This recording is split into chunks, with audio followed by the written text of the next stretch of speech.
আধা ঘণ্টাৰি কেচন সদায় তুমি নিজে ধোৱা আজি কিহৰ ভেকচন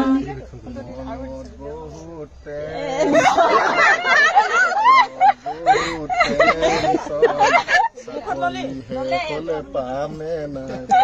মই কিবা পেঞ্চন